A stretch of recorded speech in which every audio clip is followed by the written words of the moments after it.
community in the Raleigh and RTP and broader eastern North Carolina area. Norris received his degree from North Carolina State University, has a degree in crop science and agribusiness.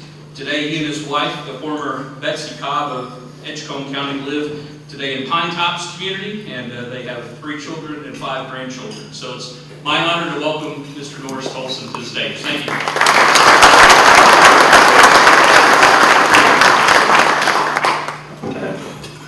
Well, to you guys down at the FISA table, I want to tell you, after my days in DuPont, I can tell you sound just like a typical DuPont plant manager. You got to make up the time you lost at breakfast this morning, guys. I heard that. Well, I'm delighted to be here. You're a brave bunch to come out and listen to a couple of guys talk about economic development at 8 o'clock on a Thursday morning after a good breakfast in particular. When Charles and I sit on platforms, normally it's after a lunch or sometimes after a dinner. At least after a breakfast, you're reasonably alert. And my job is to put you to sleep before Charles gets up. And so I'm going to see if I can do that. How many in the room, I'm going to do a little survey. How many in the room have a child or a grandchild named Johnny? Somebody out there has got to have a child named Johnny. Well, I'm going to make it up now. I'm sorry. That's the way it is. I want to tell you a couple of Johnny stories. I love Johnny stories. The people know that I love them. And so they send me Johnny stories through the emails and all sorts of stuff. This little Johnny was in front of the snack line in school. And the teacher said, now you can't go until I tell you can go. So they lined up the snack line and she said, okay, you can go. Johnny was the first one. The first snack on the table was a bowl of apples. And in the apples was a sign that said, take only one, God is watching. And Johnny walked on by down to the end of the table, and on the other end of the table, pretty long table, was this huge bowl of chocolate chip cookies. So Johnny took a pencil out of his pocket, grabbed a piece of paper and wrote a note and said, take all you want, God's watching the apples.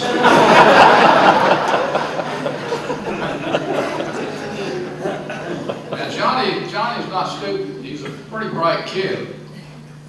There's another story I love. He visited the barber shop regularly, and the barber knew him pretty well. He was always playing this joke with Johnny. So he said to the guy in the chair that morning, he said, you watch this kid coming in the door. His name's Johnny. But you watch him. He's the dumbest kid in Edgecombe County. I didn't say Nash. I said Edgecombe.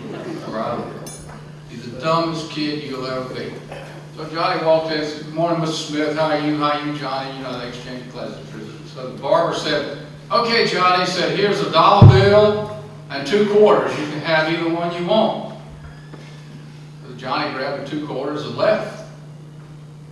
And so the guy got his hair cut and went outside, and Johnny was licking on a candy stick. The guy said, well, let me ask you something, Johnny. He said, why did you take the 2 quarters versus the dollar?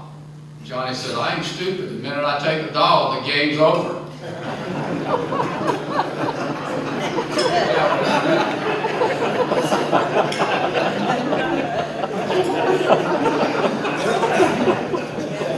All that time will sink in on you.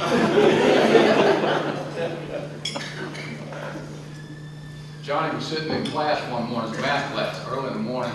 He was kind of drowsy like most kids are that day at time of day. Teacher realized that he wasn't paying attention. They were doing an addition lesson in the math class. So the teacher said, Johnny, said, what's 2, 4, 28, and 44? Old Johnny did blink an eye. He said, that's CNN, CBS, ABC, and the Cartoon Channel.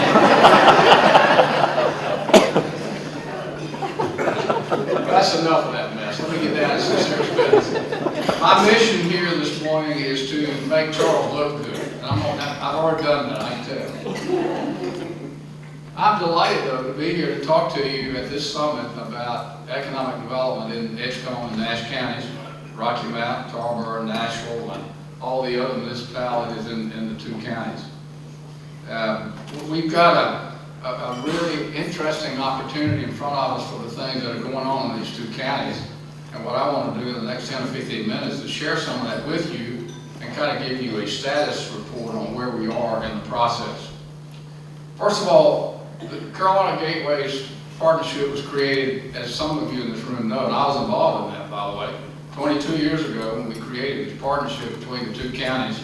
Guys like Bob Malden and Bob Barnhill and me and some others came to Senator Bob Martin, who's deceased now. We came together and said, you know, it might be a good idea if we could combine the work of these two counties and focus it on growing the business base in the counties. It would be good for our citizens. It would be good for all of us if we did that. And so this partnership was created, and John Gesselman, who we lost last week, as many of you know, John was the first and only CEO of the partnership. He was the partnership chairman, like the CEO for 18, 19 years. 19, wasn't it, Don? 19 years. And so over that 19 years, this partnership has done some pretty good work for the two counties. Somewhere around 8,500, 9,000 new jobs have been created, and something close to $1 billion in new investment. So what my mission at the Biotech Center is to continue to do what John and the boards that have worked with him all the years have done, and that is to create jobs, grow existing businesses in the counties, grow wealth, and overall to try to enhance the quality of life for all of our citizens in the two counties. Our development team are very experienced. Some of you know Krista Eichert, who her primary responsibility is for Nash County, Oppie Jordan, whose primary responsibility is Edgecombe County, and Tracy Crenshaw, who is our office manager. Tracy is the one that keeps us all straight and gets us paid and makes sure that we get stuff done on time when we're supposed to get it done on time. So what we're doing together now as a team, I came on board in January, I think many of you know. When I came on board, we sort of stepped back and said, okay, what is it that we ought to be doing maybe better and more aggressively than we have been doing in the past? And so we looked at 3 or 4 things we wanted to do. One is we wanted to engage better, and I'll talk about that in a minute. We wanted to communicate better, and I'll talk about that as well. We also wanted to step up a notch or 2 or 3 or 4 the promotion work that we're doing to promote these two wonderful counties and all the municipalities and cities that we represent.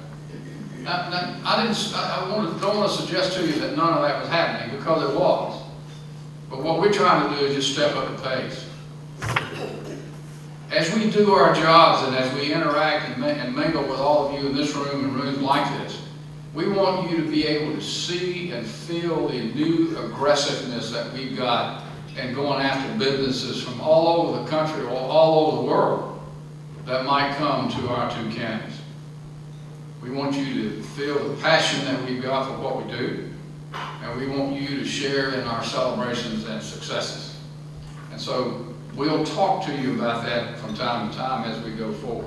The bottom line being, though, is all this activity is clearly focused on how do we create more jobs, how do we bring more investment into the two counties, and how do we get more attention paid to this area we call the Twin Counties.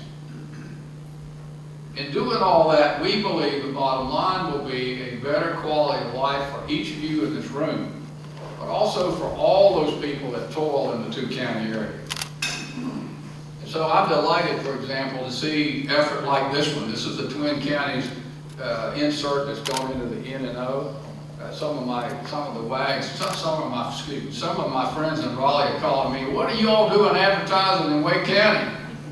And my response has been, nope, is the press here? My response has been, you guys are kind of stale. We want to show you what it's like to be aggressive and push ahead more aggressively.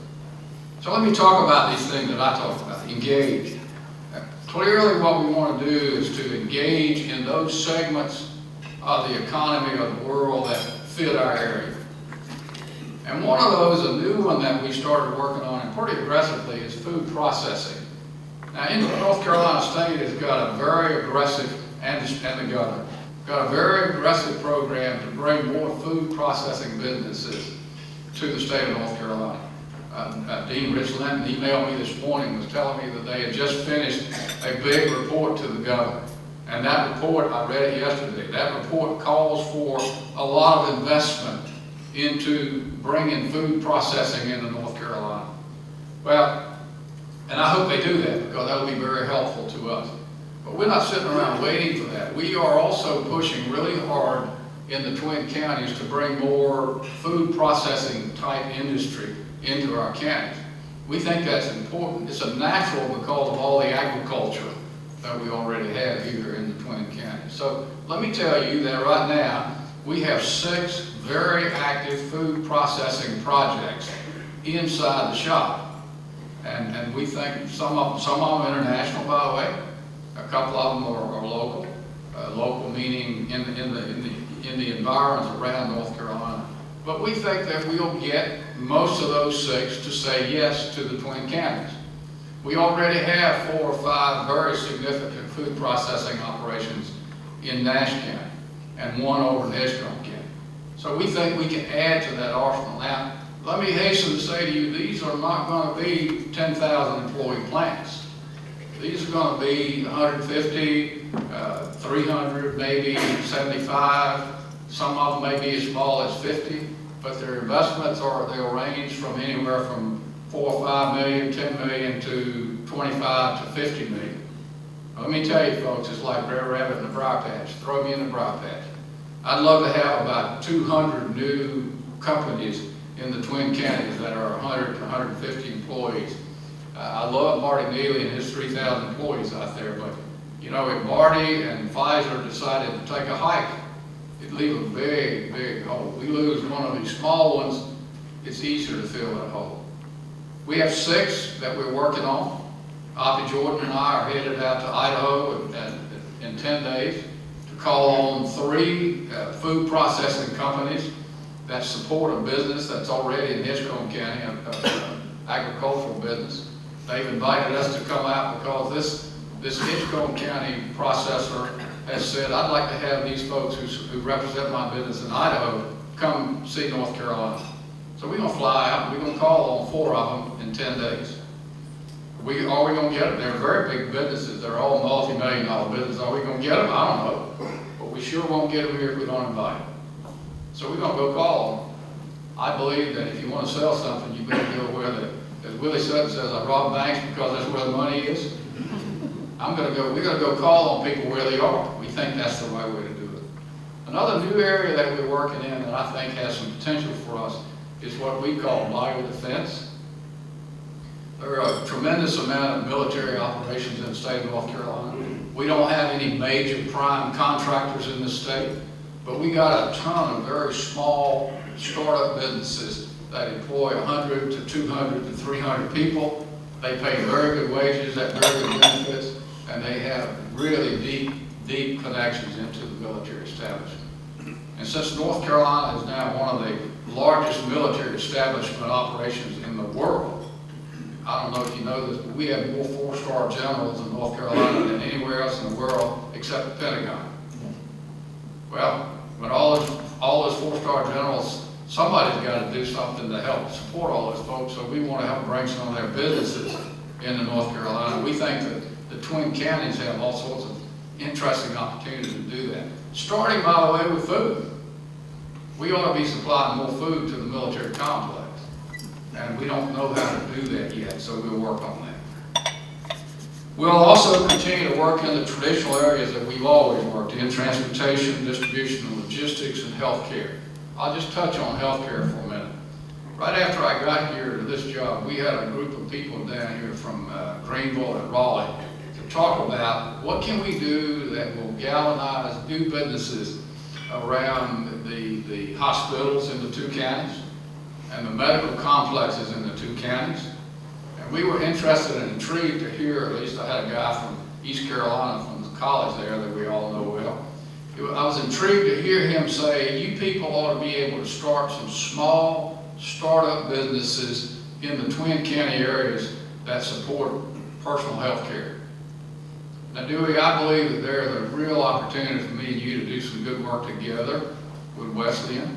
And I saw Debbie Lamb back here. I guess she's still here. If not, and I don't know if Bill Carver's here. But the community colleges and Wesleyan, we can get our heads together. We might be able to just generate some really interesting startup businesses around personalized health care. They aren't going to be big, 20, 30, 40, 50, maybe 100 employees. but you get a few of those and you got a pretty good base to operate from. We have two very large projects in this whole transportation and logistics area that are looking at our Kingsborough site. We actually have 4 projects looking at Kingsborough as we speak. 2 of those are very, very large, multi-billion-dollar projects. Each one of them would invest, if they come, and we hope they will, and they're really hot right now, I will tell you. Each of those would invest somewhere around $750 million into that site, and they would employ 500 to 1,000 employees each. Both of those like this area for 2 or 3 major reasons. One, at least what their consultants have told us. They like this area because of the quality of life. They like this area because of the potential employment base that we have. They see significant potential with the employees that we have to offer. And they like this area, and I'm not blowing smoke at you because of your chamber here this morning. They like this area because as they dealt with us over a period now of 6 to 9 months, they really like the come together attitude that they've seen among the folks that we brought to the table. The local citizens who've been willing to come to the table and talk about what they do. We take them over to see Debbie Lamb at the Edgecombe Community College, or Bill Carver at the Nash Community College, and they say to us, we don't see anything like that anywhere else we go. Because these people they're not just your partners, they're in the inner circle as you guys do economic development. We think that's the way to do the selling piece. The second thing that we want to do better with you and all of your colleagues around the counties, as well as with our local citizens, is to communicate better. We have got some wonderful, wonderful stories that we need to tell. And then Marty Neal knows, because we've already done his interview, we hired a couple of professional writers to start writing stories about the wonderful businesses in the Twin Counties. Now, quite frankly, we started off thinking that we would do maybe 6 or 7 or 8 or 10. As we speak, we are up to 22 potential stories to be told about these 2 counties. We obviously are going to tell the Pfizer story, and we're going to talk about Marty. But we're also going to tell stories about Babington Industries and about Water Farms, which is a sweet potato producer over in Edgecombe County, and probably at some point, if Lisa and Johnny will let me do it, we're going to tell a story about Lisa and Johnny Barnes, the ultimate power couple who grow sweet potatoes and everything else. Great story to tell. But we think these stories will get picked up not only in the local press, but we think we'll get picked up on these not only in the local press, but in the statewide press. We'll also get some pickup in the trade journals. We're working on a story on food processing, for example. We're going to do a combination story, and then we're going to break it apart and do stories on the individual businesses. I mean, where else in the world can you have an Italian farm doing a hazelnut spread like Nutcal up in Whitaker's, or a Belgian eclair maker making frozen eclairs that ship all over the world, or Cheesecake Factory, or I could go on and on and on. We're going to tell that story. And I was talking to a site consultant out in Chicago here in the last 10 days, and I was telling him what we were going to do. He said, man, I'd love to print that story. I think the opportunity to do that is pretty significant. So we're going to do that. You'll see them roll out. We'll start rolling some of these out sometime in the next month, and we'll roll them out over a period of 2 years or more. But then we'll turn around and use them, guess what, as advertising fodder as we discuss our area with other businesses. We'll use this as a live, kicking, breathing example of here's what it's like to be in this area, which is somewhat like what this thing's doing. It's telling our story through the mouth and through the words of our local citizens rather than the paid flags like me. You know, people expect me to say nice things because I get paid to do that. But when a local citizen tells you how great this area is, and it's volunteer, not paid, that's pretty powerful stuff. And so we're going to communicate better. We've also started a really strong effort to communicate better with all the officials in the communities that we deal with. I spent a lot of time at boards of commissioners and at town boards, that kind of stuff. And I hate to say this to y'all, but I'll speak to any platform that invites me. And if you invite me back twice, my wife said, boy, you must have said something that didn't offend them, they invited you back. So if you want us to tell our story in your community, call me. We'd be glad to do it. We're going to promote more. I'm not a big, although I broke into my DuPont career in the advertising and sales promotion business. I'm not a big space advertising guy. I'd much rather put one of you into a testimonial that I send to a client somewhere. For example, Don knows this, we're going to send 300 of these next week to a list of site consultants all over the country. And we're going to put an inquiry card in there that says, if you want more information about the Twin Counties, send us this card back. If they send the card back, Charles, we're going to send them one of your speeches. No, we're going to send them, there are 5 or 6 wonderful couples that have talked about the living in the Twin Counties. And so we're doing a flash drive, and when they respond to us, we're going to send them a flash drive. Let some of our live folks tell them the story, and then we'll follow up. We think that's going to work. We are attending more conferences to promote our story, as we do around the country. Oppie Jordan was in Germany this week for a trade conference in Hanover, and she was pitching, guess what, transportation, logistics, medical, and agriculture. Unfortunately, Oppie had to come home because she had a death in the family, but we left a message back there with folks that are still there. We left a message there. This is the story we want you to tell about the Twin Counties. So now, let me run on so that I don't take up all of Charles's time. I will tell you that we have 36 very active projects in-house at this point. We get new inquiries. We are really impressed at how many new inquiries we are getting weekly now from the Department of Commerce, or from consultants that we work with who know what we're doing, or from the new Economic Development Partnership. Collectively, if we landed all 36, now we won't do that unless we really get lucky, but if we landed all 36 of these projects, that would mean, based on the numbers they've given us, about $3 billion in new investment in the Twin Counties, and somewhere around 6,000 new jobs. Now, my best guess is that we will land in the next 6 months 2 major projects that will put somewhere around $1 billion of investment on the books, and somewhere around 1,200 to 1,400 new jobs. We are very close on a couple. You never know. I describe it as Christmas in whatever month you pick. You wait till the consultants call you, you open up the box and see what you got. But I believe that we are very close on at least 2 of them. But what I would say to you finally is that as we go into each and every one of these presentations that we make and these meetings that we have, we go in with the attitude that we will win this project. Let me repeat that. We will win this project. And I can tell you, I've done this now for 25 years around North Carolina. We have been able, in the last 6 or 8 months, maybe longer, but we have been able to put together, from the support of our county commissioners and our local leadership, and from the county partners that we work with in the 2 counties, we have been able to put together some of the most aggressive incentive packages that I have ever seen. And that's important right now because the state is still trying to get its act together around economic development. And they will eventually, but they're not quite there yet.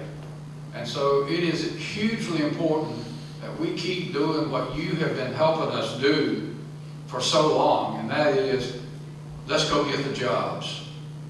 We'll do what it takes to go get the jobs if it's legal.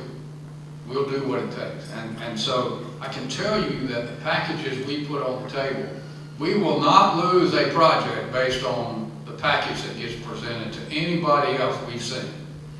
Now, there may be some other reason we might lose it, but it will not come down to the packages we present. So I want to just leave you with this comment. I want you to rest assured that your team is focused on winning as many of these 36 as we can get. We go into every negotiation like we're going to win, but placing second is not acceptable. Our intent is to win and bring the jobs home so that you and everybody else like you in our two counties can enjoy the benefits. We're all committed to that. You ought to expect nothing less. Thank you.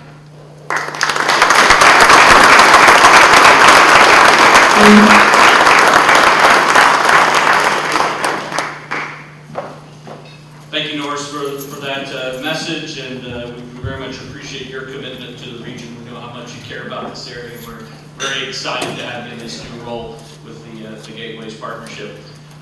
It's very nice to hear about our existing businesses in the area, and also exciting to hear about the new opportunities. And food processing is something that many of us don't hear about all that often, but we're becoming a regional hub in the United States for that business. And a wise man once told me that if you want to invest in a smart business, invest in the business of human consumption. What would be more closely tied to human consumption than the food processing business? We processed an awful lot of it here this morning, didn't we? So I think it's a great business to be in. It's also why I love pharmaceuticals. It's likewise a business of creating healthy people all around the world. As we talk about this region of the Twin Counties, we often identify ourselves most frequently with the Rocky Mount area. And Rocky Mount is the hub of our Twin Counties community. I myself grew up in this area in a little town of Momire, but anytime I stepped outside of the area, I told folks I was from Rocky Mount because they wouldn't have known where Momire was, although it was very dear and fond to me. So we're very blessed to be a Twin Counties region that has all of these wonderful communities, but we're also blessed to have the city of Rocky Mount to be our hub, our industrial hub, and our sort of sense of location in the state of North Carolina and across the eastern part of the United States. So it's a great pleasure that I have now to introduce our next speaker, which is Mr. Charles Penny, currently our city manager of Rocky Mount. Charles is a native of Fayetteville, North Carolina. He graduated from E.E. Smith Senior High School there, and then attended North Carolina Central University and subsequently UNC in the field of public administration. Obtained his bachelor's and master's degree ultimately from the University of North Carolina. Charles has worked in local government for 34 and a half years.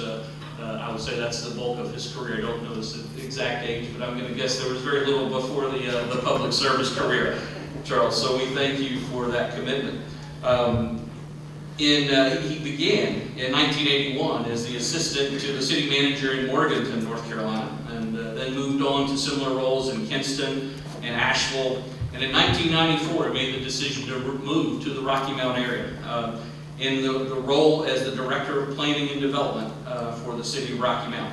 He eventually moved on in his career to be promoted to the Assistant City Manager in Rocky Mount, and ultimately in 2011 became the City Manager in Rocky Mount. Charles in 2008 was the Southeast Region Vice President for the International City Council Management Association, and also in former roles served on many boards. He was on the board of directors for the Golden Leaf Foundation, the Rocky Mount Boys and Girls Club of Nash and Edgecombe counties, where he was past chairman of the board, and also on the board of trustees for the Elizabeth City State University. Charles is married to the former Edith Allen of Durham, North Carolina, and they have 2 children. So Charles, it's with great honor and pleasure I welcome you to the stand.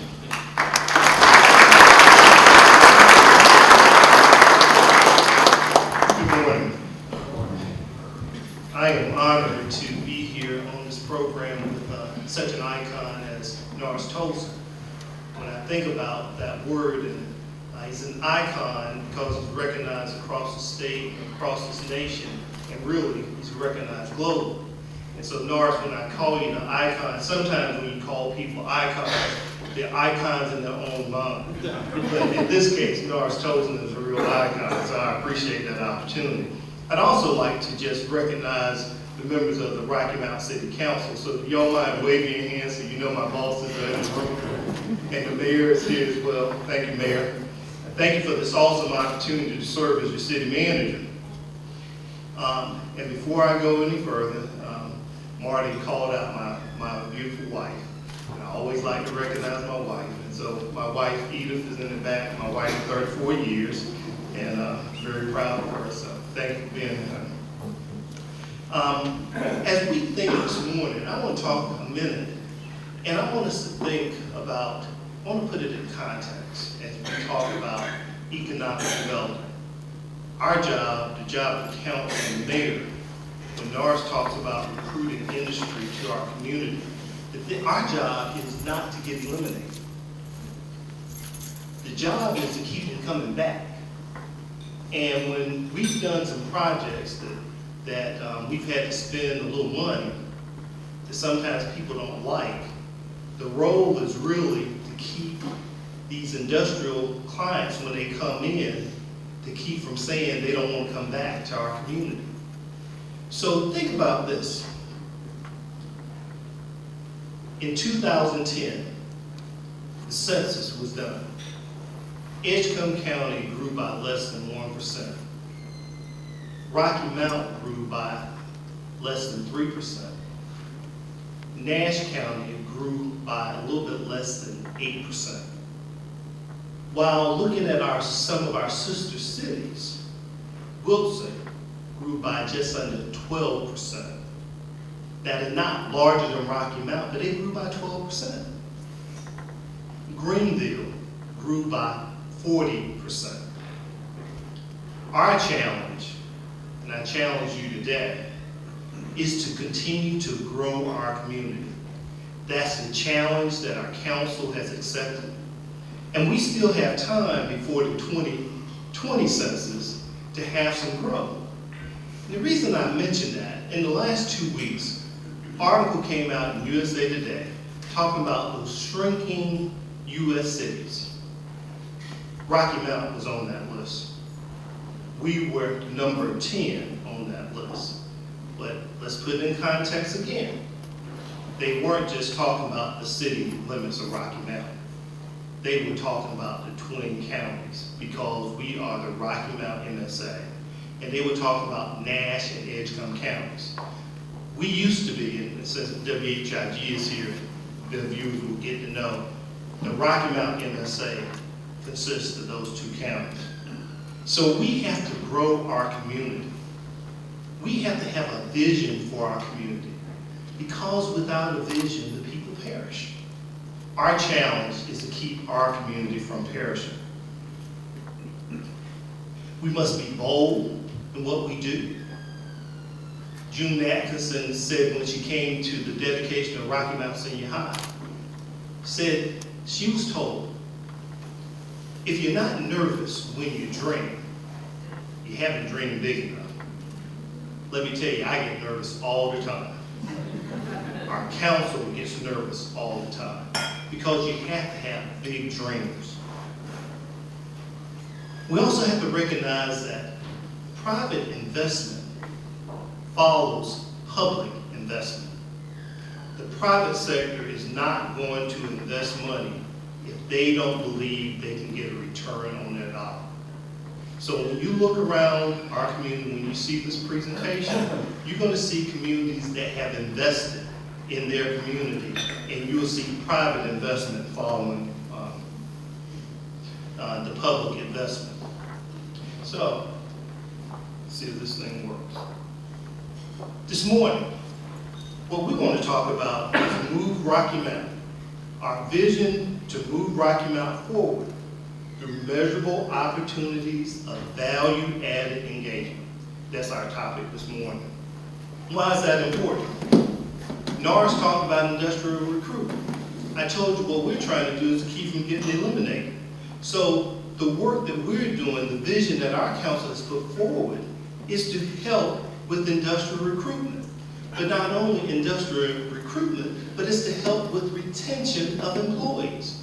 Marty doesn't like to hire employees, and in 2 years they shop their resume and they're moving to the triangle area. So we want to be able to retain those employees.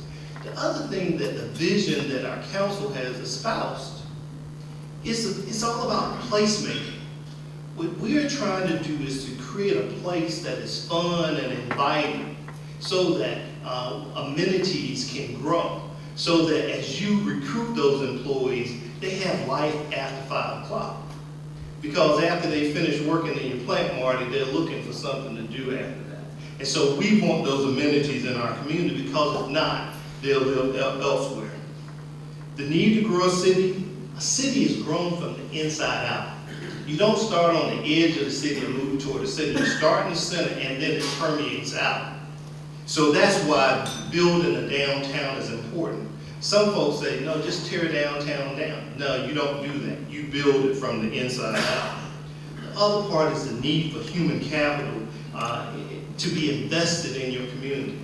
What we want is when you hire those employees, we want them to live in our community, because our community is better when we can take advantage of that human capital, helping us to become a better community.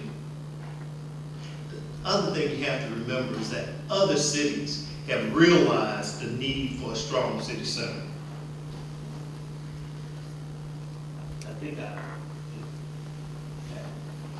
When we look at this map, as you see, and I'm gonna have to move this so I can see what's going on. What you see here, you see other communities that have urban centers. Most people want to live in an urban center, okay? And so you have Asheville, where I came from. When I was in Asheville, our downtown was worth $47 million. When I left Asheville, our downtown was worth $94 million. Today, downtown Asheville is worth $500 million and growing.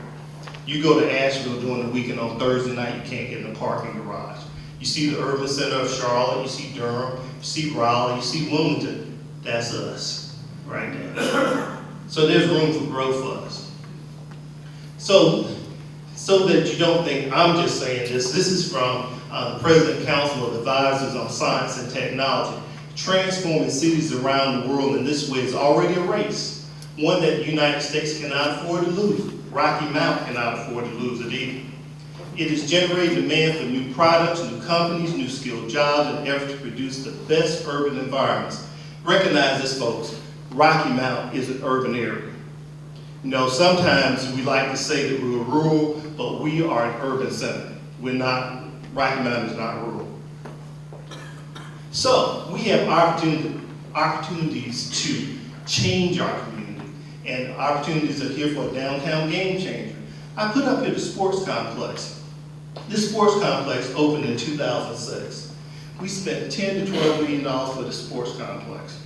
Today, this sports complex is making a difference in our community. In 2013, we had 85,000 tournament visitors, and they dropped $9 million in our local economy. In 2014, we had 97,000 tournament visitors, and they dropped $11 million in our community. So sports economy is important.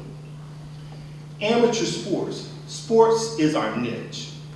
So whenever you think about it, amateur sports is a $200 billion travel industry, and it's primarily dedicated to youth and amateur sports. And if any of you got small children or young children, you know you've run all over the state and the country following with the children. And again, you see the point here about Rocky Mount Sports Complex, and that was in 2013. And you see that it adds hotel room nights to our local economy. And in 2012, 27% of all trips taken in the U.S. were for the purpose of attending organized sporting events. For 4 years, our city council has talked about a vision for growing our downtown. It has been about a facility that we started out talking about in the event center.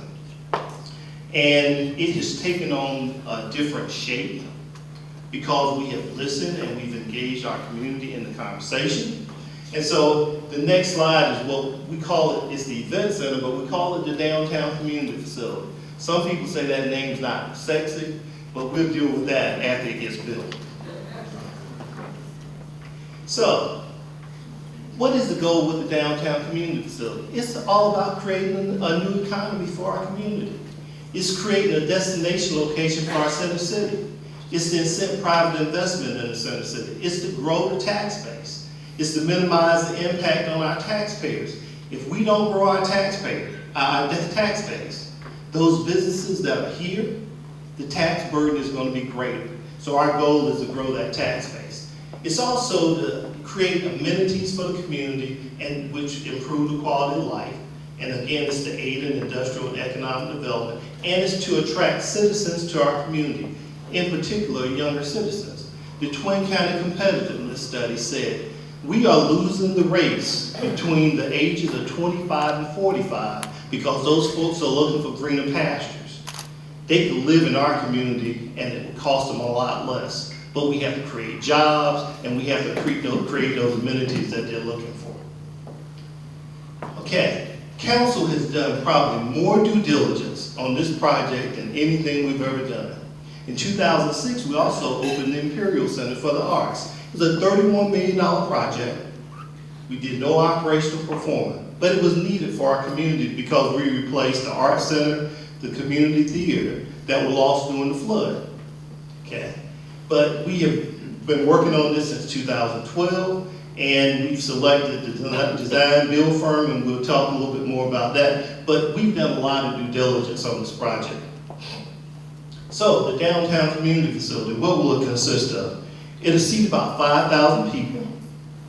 It'll have telescopic seating. It'll have 8 basketball courts that can be converted to 16 volleyball courts. It'll have a ropes course, climbing walls, family entertainment center, portable concession stands.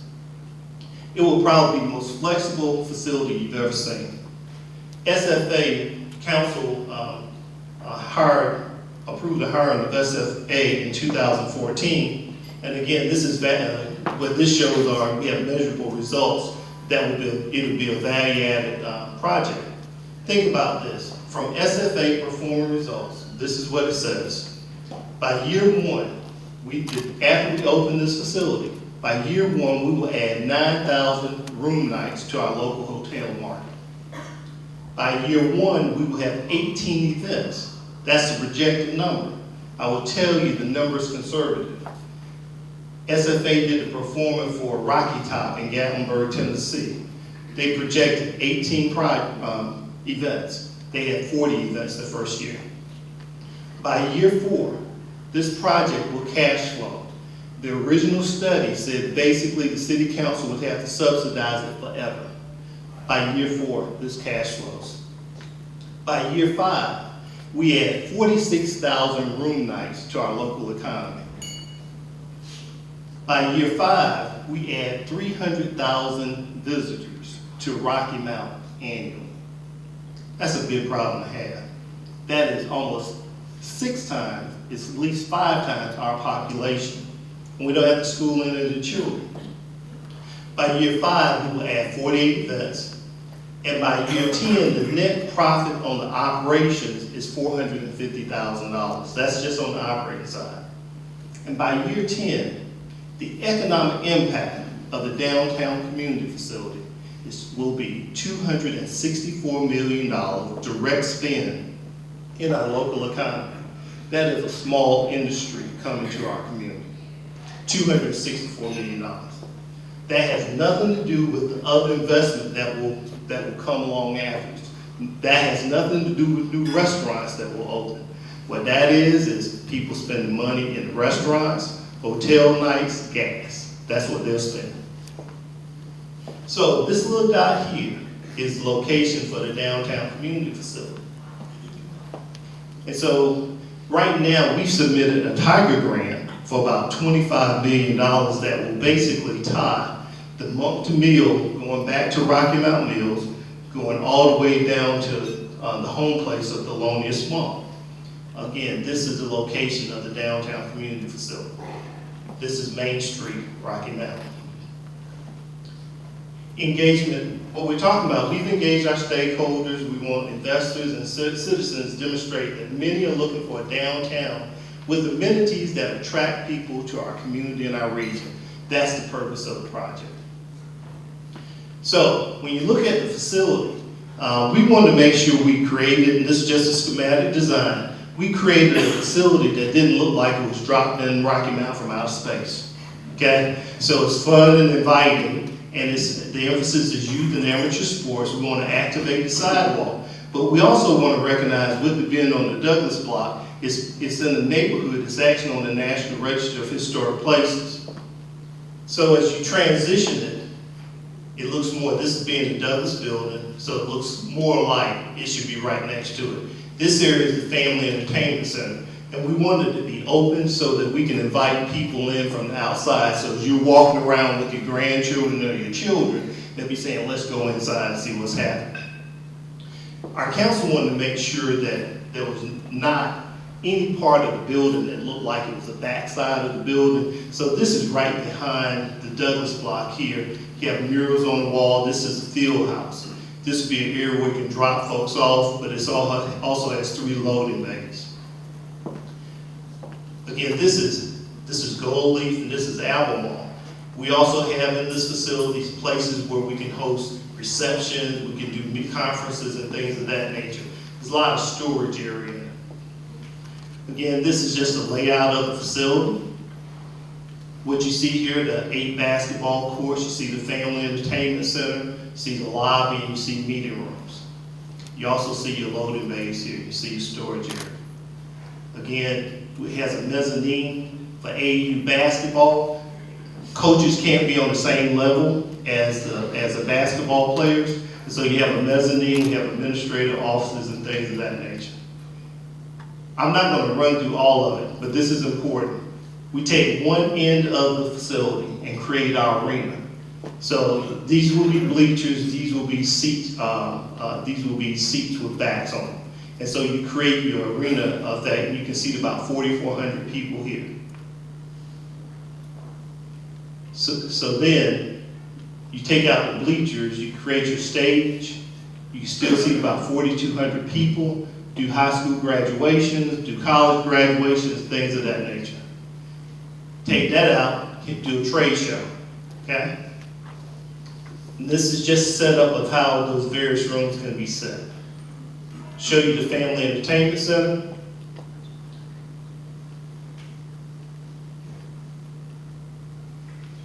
This is important, this is the facility, and we are already beginning to see activities as a result of this, talking about this project. Right now, we have at least 3 hotel developers that are looking at our downtown area. A month ago, we had someone call in that's looking at a hotel in the Mill area. And the thing they want to talk about is the downtown community facility because they drive the hotel room nights. I also want to just point out Deborah Lamb is in the room, and this is the Biotech Center that just opened. A $14 million project just opened in Edgecombe County, a great addition to our community.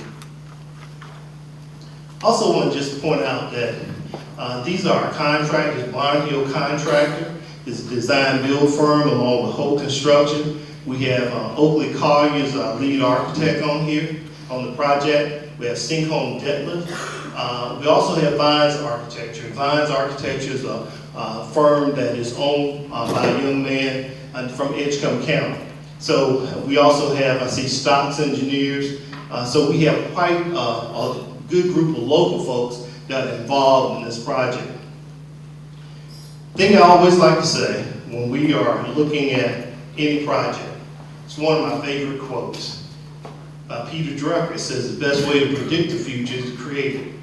What we're doing in Rocky Mountain, we're trying to create a future that will grow our community, that will grow our population, that will make people want to live in our community, and will incent investment in our community. And the only thing we can say to you is we want you to come grow with us and be on the move with the city of Rocky Mountain. Thank you.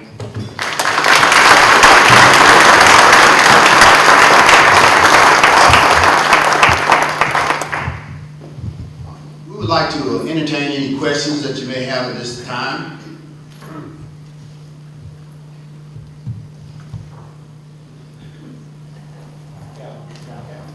We've got a microphone and Desiree's going to bring it around. Curious about, if the Twin Counties are experiencing any fallout from House Bill 2, and if so, are there any things that you recommend the business community do to address some of those things? I ain't said it.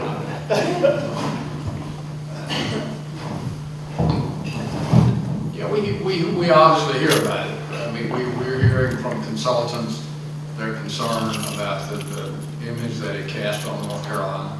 I think it will all shake out eventually, but we are feeling some pinch from it, from the inquiries that we get, and also people that have already made inquiries have kind of gone silent on us. We anticipate that's what the issue is, but I don't know that. I cannot say that for certain. The position that we've taken at the Caroline Gateway Partnership is that when asked, we obviously don't break into jail and go out to talk about it, but when asked, we say, you know, the law is the law, we got to deal with the law as it's written.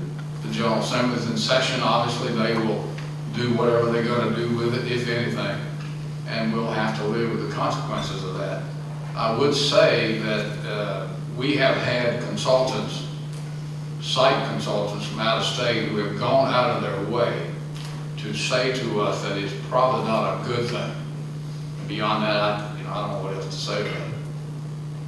You know, I almost broke into jail. I won't do that. Anybody else have a question for Charles? Come on. And I don't have that question. I failed to just tell you, we do have a price for the downtown community facility.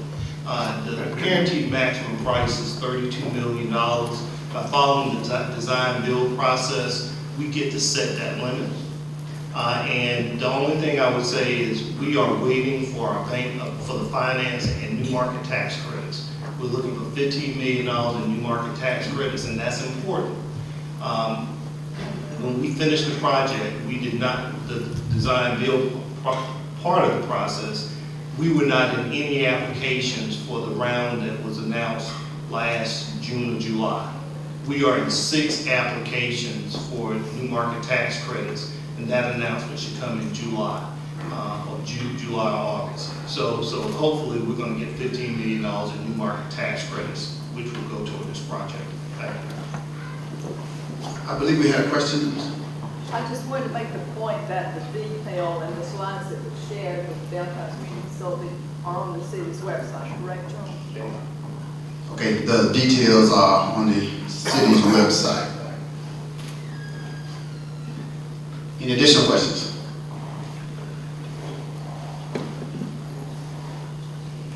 Can you share, at just a couple blocks from the downtown area in Benton County, is a historic housing district.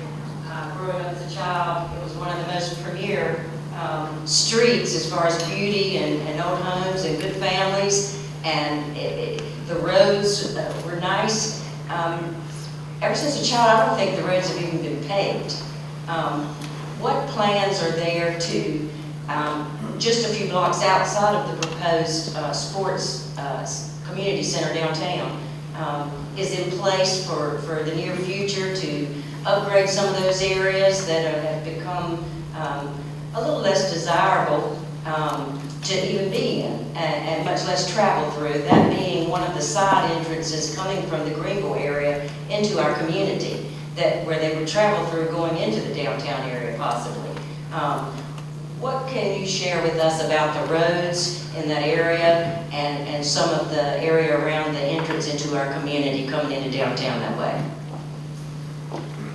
Thank you, Bob. I think part of what I mentioned was this issue with the Tiger Grant, the application that's actually due tomorrow, and I think my staff is planning on sending that off today.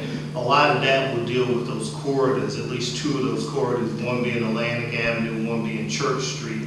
And I know that's not, and then Falls Road and Peachtree, which would lead to that facility.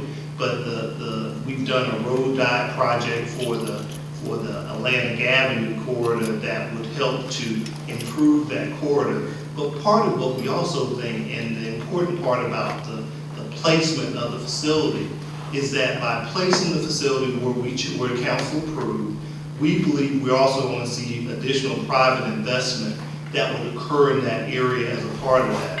We've identified some of the areas that you might be talking about are areas that we've also identified as a site for a possible hotel. there's at least one of those sites that's located on the Edgecombe side of Rocky Mount, say East Rocky Mount, and one is just across the track in Nash County. But we also recognize this as being, we believe it's a catalytic project that will be transformational, that will also incent some other private investment. Some of the houses that you talk about are huge homes that we have families that live in those homes, but we also think about things like bed and breakfasts, because as folks come to our community, they're going to need places to live. And we certainly hope that what we will see is that we're going to see people reinvesting in their properties, because some of those streets are state maintained roads, so we'll make sure we get those paved, and I'll work with Gus Tullis to make sure that happens. Okay.